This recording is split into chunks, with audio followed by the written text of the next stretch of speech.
ಗುರುವಾರ ಸದನದಲ್ಲಿ ಈ ರಾಜ್ಯಪಾಲರ ಬಂದು ಜಂಟಿ ಸದನನ ಉದ್ದೇಶಿಸಿ ಮತ್ತೆ ಕೊಟ್ಟಿದ್ದೀರಿ. ಗೃಹ ಸಚಿವರಿಂದ ಅವ್ರ ರಕ್ಷಣೆ ಬೇಕು ನನಗೆ. ಶುಕ್ರವಾರ HK ಪಾಟೀಲ್ ಅವ್ರಿಗೂ ನಮ್ದು ಸ್ವಲ್ಪ ಅದ್ರ ಬಗ್ಗೆ ಕಾನ್ಸ್ಟಿಟ್ಯೂಷನ್ 173, 163, 175 ಬಗ್ಗೆ ಚರ್ಚೆ ಆಗ್ತಾ ಇರುವಾಗ ಮಾನ್ಯ ನಗರಾಭಿವೃದ್ಧಿ ಸಚಿವರಾದ ಬೈರ್ತಿ ಸುರೇಶ್ ಅವರು ಆ ಮಧ್ಯ ಪ್ರವೇಶದಾಗ ನಾನೊಂದು ಮಾತು ಹೇಳಿಬಿಟ್ಟಿದ್ದೆ, ವಾಡಿಕೆ ಮಾತನ್ನ ಹೇಳಿದ್ದೆ. ಆಮೇಲೆ ನನಗೆ ಅನಿಸ್ತು ಆ ವಾಡಿಕೆ ಮಾತು ಸರಿ ಇಲ್ಲ ನಾ ಹೇಳಿರೋದು ಅಂತ. ನಾನೇ ಸಭಾಧ್ಯಕ್ಷರಿಗೆ ಕೇಳ್ಕೊಳ್ದೆ ಕಡತದಿಂದ ತೆಗೀರಿ ಅಂತ. ಅಲ್ಲಿಗೆ ಅದು ಮುಗೀತು. ಆಮೇಲೆ ನಾನೇ ಹೋಗಿ ಕೃಷ್ಣ ಬೈರೇಗೌಡರ ಹತ್ರ ನಾನು ಮಾತಾಡಿದೆ, ಪ್ರಿಯಾಂಕ್ ಖರ್ಗೆ ಅವ್ರ ಹತ್ರ ಮಾತಾಡಿದೆ, ಸ್ವತಃ ಮುಖ್ಯಮಂತ್ರಿಗಳ ಹತ್ರ ಮಾತಾಡಿದೆ, ಮುಗಿದೋಗಿತ್ತು. ಶನಿವಾರ ನನ್ನ ಮನೆಗೆ ಕೆಲವು ಕಾರ್ಯಕರ್ತರು ಬಂದು ನನ್ನ ಮನೆ ಪೂರ್ತಿ ಪೋಸ್ಟರ್ಗಳನ್ನ ಅಂಟಿಸಿ ನಾನು ವಿಧಾನ ಮಂಡಲದಲ್ಲಿ ಮಾತಾಡಿರೋ ವಿಚಾರನ ಉಪಯೋಗಿಸ್ಕೊಂಡು ನಾನು ಬಹಳ ಅವಮಾನ ಮಾಡಿಬಿಟ್ಟಿದ್ದೀನಿ, ಬಹಳ ಹೀನ ಸಂಸ್ಕೃತಿಯವನು ಅನ್ನೋ ರೀತಿ ಬರುವ ಪೋಸ್ಟರ್ಗಳನ್ನ ಅಂಟಿಸಿದ್ದಾರೆ. ಅದಾದ ಮೇಲೆ ಅಲ್ಲೇ ನಿಂತ್ಕೊಂಡು ಸೆಲ್ಫಿ ಕೂಡ ತಕೊಂಡು ಸೋಷಿಯಲ್ ಮೀಡಿಯಾದಲ್ಲಿ ಬಿಟ್ಟಿದ್ದಾರೆ, ನನ್ನ ಬೋರ್ಡ್ ಕೂಡ ಕಾಣಂಗೆ. ಭಾನುವಾರ ನನ್ನ ಮೇಲೆ ಹೋಗಿ ವಿಧಾನಸೌಧ ಪೊಲೀಸ್ ಸ್ಟೇಷನ್ನಲ್ಲಿ ಕಂಪ್ಲೇಂಟ್ ಕೊಟ್ಟಿದ್ದಾರೆ.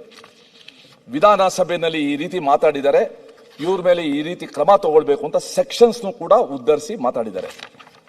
ಸಭಾಧ್ಯಕ್ಷರೇ, ಕಡತದಿಂದ ತೆಗೆದಿರೋ ಮಾತು, ಎರಡದು ವಿಧಾನ ಸಭೆಯಲ್ಲಿ ಮಾತಾಡಿರೋ ಮಾತು, ಈ ರೀತಿ ಹಾದಿ ಬೀದಿನಲ್ಲಿ ಸಾಮಗ್ರಿಯಾಗಿ ನನ್ನ ಮನೆಗೆ ಬಂದು ನಮ್ಮ ಕುಟುಂಬಕ್ಕೆ ಒಂದು ರೀತಿ ಆತಂಕ ಉಂಟು ಮಾಡಿದ್ರೆ it may not send good message to the society. ಈ ಪೋಸ್ಟರ್ ಅನ್ಸ ಸಂಸ್ಕೃತಿನ ದಯವಿಟ್ಟು ಕಡೆಗಾಣಿಸಿ. ಅದು ಸ್ಟಾರ್ಟ್ ಆಯಿತು, ನಿಮ್ಮ 40% ಪೇ CM ಇಂದ ಶುರು ಆಯಿತು ಪೋಸ್ಟರ್ಸು. ಇವತ್ತು ಇಲ್ಲಿಗೆ ಬಂದು ತಲುಪಿದೆ. ಇವತ್ತು ನನಗೆ ಬಹಳ ಎದಾಗ್ತಾ ಇರೋದು, ಯಾರಿಗೆ ರಕ್ಷಣೆ ಇದೆ ಇಲ್ಲಿ, ಯಾರಿಗೆ ರಕ್ಷಣೆ ಇದೆ? ಅದಕ್ಕೋಸ್ಕರ ನಾನು ಸಭಾಧ್ಯಕ್ಷರಿಂದ ಅವ್ರು ಕೇಳ್ಕೊಳ್ಳೋದು, ವಿಧಾನಸಭೆಯಲ್ಲಿ ನಾನು ಮಾತಾಡಿರೋದು ಆಮೇಲೆ ತೆಗೆದಾಕಿರೋದು, ಇದು ಆಚೆ ಈ ರೀತಿ ಮಾಡೋದಕ್ಕೆ ಅವಕಾಶ ಇದೆಯಾ? ಇದಕ್ಕೆ ನಮಗೆ ರಕ್ಷಣೆ ಹೇಗೆ ಅಂತ ದಯವಿಟ್ಟು ಉತ್ತರ ಕೊಡಿ. ಸರ್ಕಾರ ಆ DPARಗೆ ಇಲ್ಲರ ಕನ್ನಡ ಸಂಸ್ಕೃತಿ ಹೇಳ್ಬಿಟ್ಟು ಯಾವ್ಯಾವ ಗಾದೆಗಳನ್ನ ಹೇಳ್ಬೋದು, ಯಾವ ಗಾದೆಗಳನ್ನ ಹೇಳ್ಬಾರ್ದು ನಮಗೆ ಲಿಸ್ಟ್ ಕೊಟ್ಬಿಟ್ರೆ ನಾವು ಅದನ್ನ ಫಾಲೋ ಮಾಡ್ತೀವಿ. ಅಧ್ಯಕ್ಷರೇ, ಮುಖ್ಯಮಂತ್ರಿಗಳು ಮಾತಾಡಬೇಕಾದ್ರೆ ಇಂಟರ್ವ್ಯೂನಲ್ಲಿ ಹೇಳಿದ್ದಾರೆ, ಅಲ್ಲಿಗೆ ಇದನ್ನ ಮುಗಿಸೋಣ ಅಂತೇಳಿ. ಸ್ವತಃ ನಾವು ವಿಧಾನಸಭೆಯಲ್ಲಿ ನಾವೆಲ್ಲ ನೋಡಿದಿರಿ, ಹೇಳ್ದವ್ರ ಮಾತು ವಾಪಸ್ ತಗೊಳ್ಬೇಕಾದ್ರೆ 2 ಗಂಟೆ ಚರ್ಚೆ ಆಗಬೇಕು. ನಾನು ಹೇಳಿಲ್ಲ ಹಾಗೆ ಅಂತೇಳಿ. ಆದರೆ ಸುರೇಶ್ ಕುಮಾರ್ ಅವರು ತಾವೇ ವಾಲಂಟಿಯರ್ ಆಗಿ ಅದನ್ನು ವಾಪಸ್ ತೆಗೆದುಬಿಡಿ ಅಂದರು. ಅದೇನು ಆ ವರ್ಡು ಯಾವುದೂ ನಾನು ಹೇಳ್ತೇನೆ ಅನ್ಪಾರ್ಲಿಮೆಂಟ್ರಿ ಅಲ್ಲ, ಅಶ್ಲೀಲನೂ ಅಲ್ಲ, ಅನ್ಪಾರ್ಲಿಮೆಂಟ್ರಿ ಅಲ್ಲ. ಇದ್ರೆ ಹೇಳಿ. ಆದ್ರೂ ಕೂಡ ಸುರೇಶ್ ಕುಮಾರ್ ಸದನ ನಡಿಬೇಕು ಅನ್ನೋ ಸದುದ್ದೇಶ ಇಟ್ಕೊಂಡು ಮಾಡಿದ್ದಾರೆ. ಆದರೆ ಇವತ್ತು ಅವ್ರ ಮನೆಗೆ ನುಗ್ಗಿ ದಾಂಧಲೆ ಮಾಡುವಂಥದ್ದು, ಘೋಷಣೆಗಳನ್ನು ಕೂಗುವಂಥದ್ದು, ಮತ್ತೆ ಪೊಲೀಸ್ ಸ್ಟೇಷನಲ್ಲಿ ಕಂಪ್ಲೇಂಟ್ ಹೆಂಗ್ ಕೊಡ್ತಾರೆ ಅಧ್ಯಕ್ಷರೇ? ಹೆಂಗ್ ತಗೊಂತಾರೆ ಇವರು? ಇದು ಕೊಟ್ಟಿದ್ದಾರೆ ವಿಧಾನಸೌಧ ಸೆಕ್ಷನ್ಸ್ ಹಾಕಿ ಕೊಟ್ಟಿದ್ದಾರೆ. ಅಂದ್ರೆ ಇಲ್ಲಿ ವಿಧಾನಸಭೆಯಲ್ಲಿ ನಾವೇನು ಮಾತಾಡಂಗೆ ಇಲ್ಲ. ಇನ್ಮೇಲೆ ಎಲ್ಲ ಔಟ್ಸೈಡೇ ನಾವು ಮಾಡ್ಕೊಳಂಗಿದ್ರೆ ವಿಧಾನಸಭೆ ಯಾಕೆ ಕರಿತೀರಾ? ಕರೆಯಬೇಡಿ, ಅವಶ್ಯಕತೆನೇ ಇಲ್ಲ. ಇಲ್ಲಿ ನಾವೆಲ್ಲ ಬಂದು ಏನೋ ಇಲ್ಲಿ ಒಂದು ಪ್ರೊಟೆಕ್ಷನ್ ಇದೆ ಅಂತ ಮಾತಾಡ್ತೀವಿ ನಾವು. ಕೋರ್ಟಲ್ಲೂ ನಮ್ಮನ್ನು ಪ್ರಶ್ನೆ ಮಾಡೋಕ್ಕಾಗಲ್ಲ. ಇಲ್ಲಿ ಮಾತಾಡಿರೋದು ಕೋರ್ಟಲ್ಲೂ ನಮ್ಮನ್ನ ಪ್ರಶ್ನೆ ಮಾಡೋಕ್ಕಾಗಲ್ಲ ಕಾನೂನು ಪ್ರಕಾರ. ಆದ್ರೆ ಈಗ ಆಚೆ ಕಡೆ ಕಂಪ್ಲೇಂಟು ಅದು ಸುದ್ದಿ ಆಗೋದು ಮಾಧ್ಯಮದಲ್ಲೆಲ್ಲ ಬರೋದಾದ್ರೆ 100 ಫೋನ್ ಬಂದಿದೆ. ಸುರೇಶ್ ಕುಮಾರ್ ನನಗೆ ಫೋನ್ ಮಾಡಿದ್ರು, ಸುರೇಶ್ ಕುಮಾರ್ ಸರ್ ಏನ್ ಹಿಂಗಾಗಿದೆ ಅಂತೇಳಿ. ಅಂದ್ರೆ ನಾವೆಲ್ಲ ಹೋಗಿ ಅಲ್ಲಿ ನಿಂತ್ಕೋಬೇಕಾಗಾರೆ, ನಾವೆಲ್ಲ ಹೋಗಿ ಪ್ರೊಟೆಕ್ಷನ್ ಕೊಡ್ಬೇಕು. ಇದೆಲ್ಲ ಒಳ್ಳೇದಲ್ಲ, ಇದಲ್ಲ. ಸರ್ಕಾರ ಗೃಹ ಸಚಿವರು ಇದಕ್ಕೆ ಖಡಕ್ ಉತ್ತರ ಕೊಡ್ಬೇಕು. ಸುಮ್ಮನೆ ಎದ್ ನಿಂತ್ಕೊಂಡು ನೋಡ್ತೀನಿ ಮಾಡ್ತೀನಿ ಅಂದ್ರೆ ಆಗಲ್ಲ. ಖಡಕ್ಕಾಗಿ ಈ ತರ ಆದರೆ ನಾನು ಕ್ರಮ ತೆಗೆದುಕೊಳ್ತೀನಿ ಅಂತ ಹೇಳಿ ಮಾಡ್ಬೇಕು. ಖಡಕ್ಕಾಗಿ ಉತ್ತರ ಕೊಡ್ಬೇಕು. ಇನ್ಯಾರು ಆತರ ಯಾವ್ದೇ ನಮ್ದು ಬಿಟ್ಬಿಡಿ. ಇವತ್ತು ನಿಮ್ ಸರ್ಕಾರ ಇದೆ ಮಾಡಿದೀನಿ, ನಾಳೆ ನಾವು ನಿಮಗ್ ಮಾಡ್ತೀರಿ ಅಂತ ಇಟ್ಕೊಳ್ಳಿ. ಅದು ಅವಾಗೂ ಅಪ್ಲೈ ಆಗ್ಬೇಕು ಈ ಆಕ್ಟ್, ಅವಾಗೂ ರೂಲ್ ಅಪ್ಲೈ ಆಗ್ಬೇಕು. ಅವಾಗ ನೀವು ನಮ್ಮನ್ನು ಕೇಳಬೇಕು.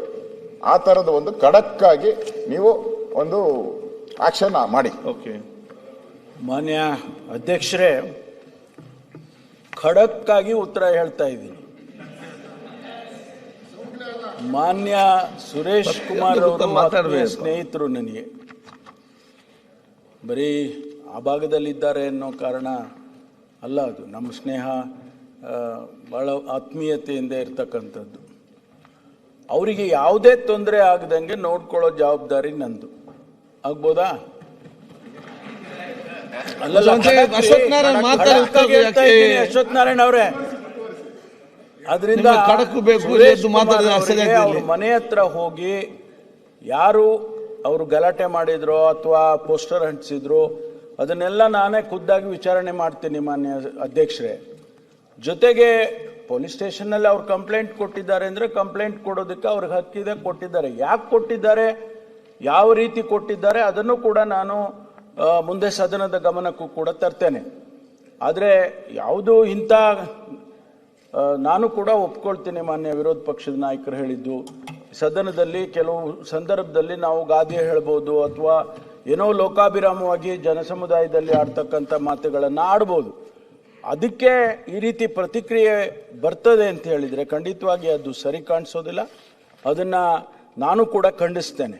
ಯಾಕೆಂದರೆ ಇದು ಒಳ್ಳೆಯ ಸಂಪ್ರದಾಯ ಆಗೋದಿಲ್ಲ. ಇದು ಮುಂದೆ ಯಾರು ಬೇಕಾದರೂ ನಾವು ಮಾತಾಡ್ಬೋದು, ಆಗ ಈ ರೀತಿ ಆಗ್ತದೆ ಅಂತ ಹೇಳಿದರೆ ಅದು ಒಳ್ಳೆಯ ಸತ್ಸಂಪ್ರದಾಯ ಖಂಡಿತವಾಗಿ ಆಗೋದಿಲ್ಲ. ಅದಕ್ಕಾಗಿ ನಾನು ಮುಂದೆ ಏನು ಕ್ರಮ ತಗೊಳ್ಬೇಕೋ ಖಂಡಿತವಾಗಿ ನಿರ್ದಾಕ್ಷಿಣ್ಯವಾಗಿ ಖಡಕ್ಕಾಗಿ ತಗೊಳ್ತೀನಿ.